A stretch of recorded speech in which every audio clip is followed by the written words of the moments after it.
Welcome to the next episode of There Talk we go. Smack with Mac. I got my little cousin Jake getting on the pod. It's going to be a special one. Okay, We wanted to set the mood for this episode, people. So we had plans. I hit Jacob up last night. I was like, bro, let's do a little shroomy hike. Right. You know, get a little weird, get a little bit vibrant, get out there in the elements, Right. see some nature. I wanted to do that. Unfortunately, it's windy as fuck today. I wasn't doing that shit. Yeah, we were not. Yeah, man. We so would have I been was out like, there like, bro, this is miserable, Yeah, dog. it's We too would much. have been in the Postpone. fucking car talking about, all right, when we settle down, we can drive back, and it would have just been miserable, bro. Yeah, it would have sucked. That honestly, bro, It would have felt like a chore. That's a good segue because I'm not gonna lie. That's how my first ever trip went. First ever trip, yeah, it was a group of me and my homies, and we had planned on going up this hiking trip, and we were in Reno. And so it was snowing out there. It was winter wonderland, bro. And we had got these tabs and so let me break it down for you. So I took 180 milligrams, or UGs is what they measure it out as, of acid. And I guess you could equate that to probably like an eighth, maybe 4 grams of shrooms on your first trip. Though. Yeah, no, that's a lot. On your first trip, I've what I'm saying? never done acid, but I've heard it. Same, but different. It's more intense, more if you really want some shit to jump off the fucking walls. And shit, yes. That's acid is the thing for Yeah, you. acid will dig somewhere into your mind that if you haven't solved that shit, it's gonna get that problem solved. For better or worse. Yeah. Mushrooms are more like, we here to party, baby. Like, I don't know. Mushrooms always just bring a party to me.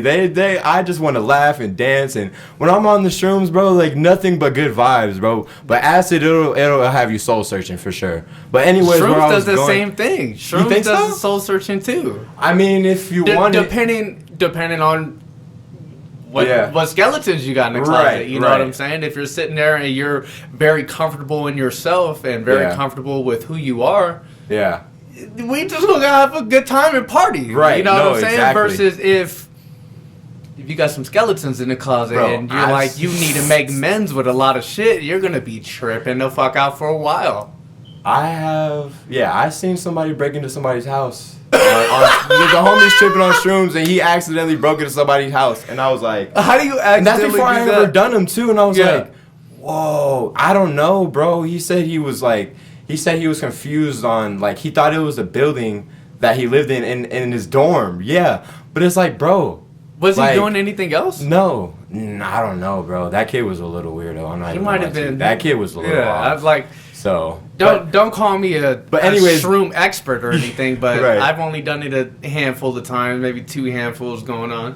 But it's Right. like I've never contemplated breaking into somebody's No, house or being yeah. so confused that I was. That's why when I first did him, I was so confused as to why his thought Why he patterns did went that. there, and Yeah. I'm like, "What did you see, bro?" Because I can't see that shit, bro. Yeah. Even when I'm on shrooms, I'm like, "What did that kid see that he wanted to break into that person's house that night?" Mm-hmm. But It's just, I guess it takes you in different directions, bro. you Maybe ain't got maybe the he ding. wanted to be a thief his whole life, and he was like, "Fuck it, this is my time my to do it." my chance to strike. But no, he went in there. So no, he went in there, realized he fucked up, and he was just like freaking out, like, "How did I get here?" Like he didn't have any intentions to steal. That's the scary. He thought he was going home. Yeah, that's the scary thing going both deceived. ways. Yeah. Because imagine if you're in his shoes and you're like, "Fuck, Yeah. what am I doing in here? I just want to go home." But be on the other side and you're the homeowner and you're like, "There's somebody instantly in my house right trying now. to kill me. And I yeah. just want to let you know that the drapes behind you are like changing between pink and purple. It just is. Yeah, son. I be trying to figure out, like, is that me? Or is that supposed to be doing that? You know what I'm saying? Like, yeah, I know. That'd be my swimming biggest. in the back. That'd be my biggest debate on shrooms. I'm like, bro, is that normally doing that? Like, when people are sober, is that shit moving on itself, or is that moving just because I'm tripping? You know? Hey, no lie, I can never decipher. The backdrop, man. Like if you look It's at the getting to bottom, you now? No, it's cool, but that backdrop, it's like it messes with you a little bit. And then the logo has the the bubbles coming up and shit like that. So Yeah. it plays into it perfectly. Yeah, so that's why I thought it had that moving effect in my mind. It kind of gives off that effect, you know, with no shrooms, but. But anyways, going on to my my first ever acid trip, bro, is so So yeah, we were venturing off to this hike, right? And so I told you we took 180 UGs was basically like an eighth.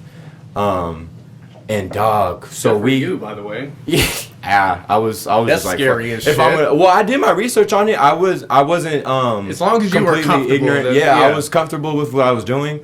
Other than I didn't know if it was. Well, we didn't know it was pure acid. He bought a yearly test and all that shit. It was like, if I was gonna do it for the first time, I was gonna do it for the first time. Safe. Yeah, exactly. Yeah. And I did my research extensively for like the first week before I knew I was gonna do it. And so yeah, we planned out this hike, and so we take it right, and we're feeling good. It's like that pre-party, the pre-game before you start, you blast off, right? So we're like, all right, let's start the hike, bro. We get to this hike. We are on. We're hey, climbing. remember, you got to talk into No, the I mic. know. I'm showing them for reference. Oh, Okay. yeah. But the snow was coming up to my knee. That's how deep it was? That's how deep it was. And we were like, oh, wait, maybe this isn't a good idea. We're like, okay, maybe we shouldn't hike in 10 feet of snow while we're tripping right now. Like, this probably isn't going to You said end it was well. in Reno, right? It was in Reno, right? Yeah, okay. So, yeah. And He said- and to put it in perspective, we were on top of trees. The snow was so high, we were on top of tree peaks. So we were seeing these little shrubs. You thought it was, but it was the peak. No, it was a peak of a tree. Yeah, so we're like, we're over here thinking it's a grand time to go on a hike. No, it's a complete blizzard. Yeah. It was like blizzard warnings, like, so yeah, so we all were like, I eventually got my whole knee stuck in ice, and I like low key started freaking out, like, bro, I can't move, like, y'all need to help me, I can't move. So they came back, they helped me, and then we were like, bro, this is probably just not a good idea. Not a safe environment to trip out. We spent 5.5 hours hotboxing the homies. What did you drive? Like, I think it was like an expedition or some shit, like something like that. Wait, so you like guys a just mom spent car, the next bro. 5 hours sitting in this SUV In just one smoking weed? seat. Just smoking weed. That's what I'm getting to. Literally, I'm excellent. sitting here in one spot for the next 5.5 hours, tripping my absolute life away. Oh yeah, I forgot we got Yeah. I'm tripping my absolute life away. I'm just like, I'm calling my ex-girlfriend a million times. Like, what the is going on? Yeah, I need like, you to be here, like, with me. I love you, I miss you, and just all this That's extra shit, and so just many like, feelings. Just yes, overcome bro. yourself. Yes, and so I've never done it, but go ahead. So all that stuff, like, I think it always supposed to it was all supposed to happen to me because, like, I just kind of like had to, like, it's caused me to search through my soul that day, and I was like, every second mattered. And was this pre-Fat Jake or post? Like, this was during? This was Fat Jake aspiring to not be fat anymore. We'll this get is probably, into that later too, yeah. because that's an absolutely amazing story that I want to talk about. Okay, awesome. But we'll save that for later. So this was like your So this turning probably, point. if that I was like, 300, this is like 260 Jake. Oh, so you're a little like I'm already going. You got some skin in the game. Yeah. But this is like that kick in the ass and saying let's take it to the next So level. yes, that's what acid really did. I don't think I would have lost all the weight I did if I didn't do it. Man. And I'm not promoting people to do that shit, but I came out a different person. A lot of people like to call it a ego death. Ego death. An ego death. A lot of people like to write that down. If you want to ever research something, that's one thing. So essentially, is what happens is you realize that all the shit that you think matters to your life doesn't matter. Yeah. And that's your ego, right? That's your brain, like, kind of just all making that seem like it's real tangible and like it all matters, which it really doesn't.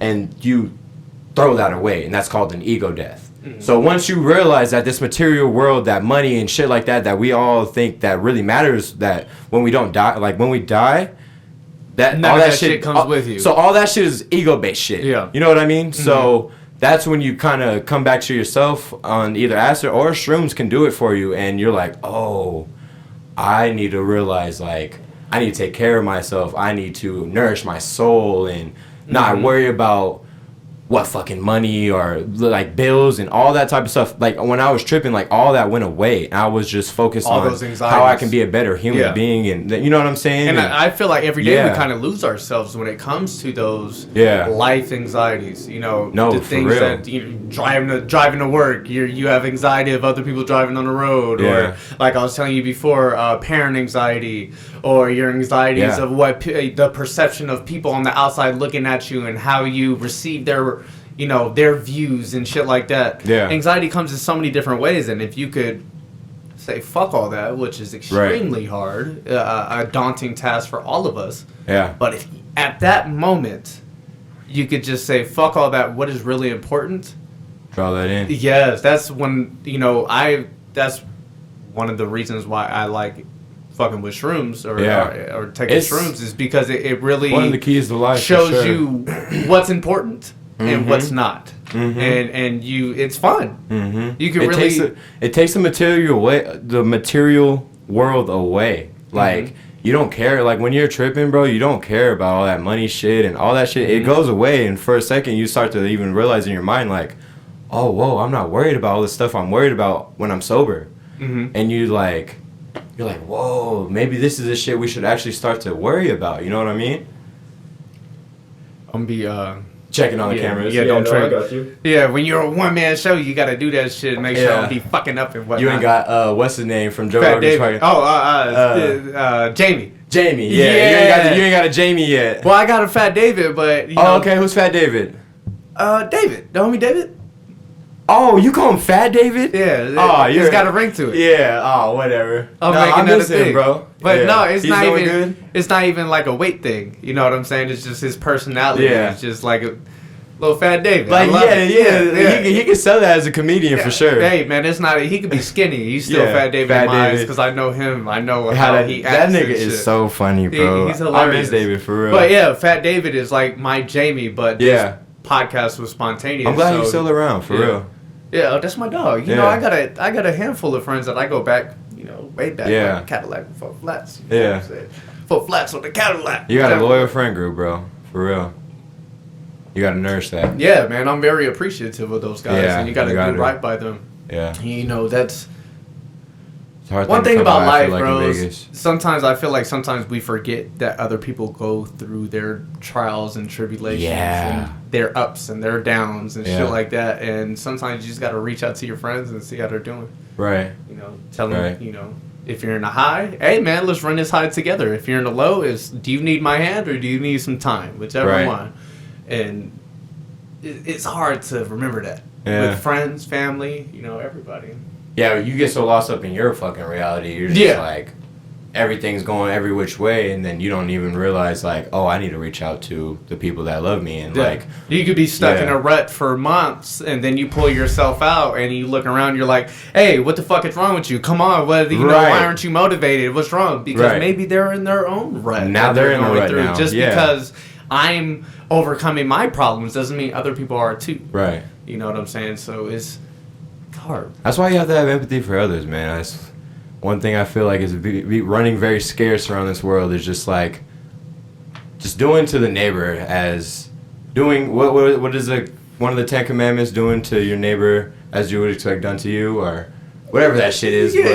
But straight up, like, that's one of the things I live by until this day is like, I just want people to treat me how I treat them, and vice versa. Like, I love to, and that goes. Sorry to cut you off. No, that goes back to those expectations that we were talking about earlier, too. Yeah. Just because you do right by other people, don't expect them to do right by you as well. Yeah, that's one thing that's hard to realize. That shit fucks me up sometimes. Because you're like, I'm doing this for you. You should be doing this for me, right? No. Or a little bit of that. You know what I'm saying? The thought, you know? And so when people don't do that in return, it's fucked up. I feel like you could... That's one of my main struggles. Put yourself in a pitfall of death by expecting others to do what you do for them. Yeah, and that's a tough one, man. That's a tough one.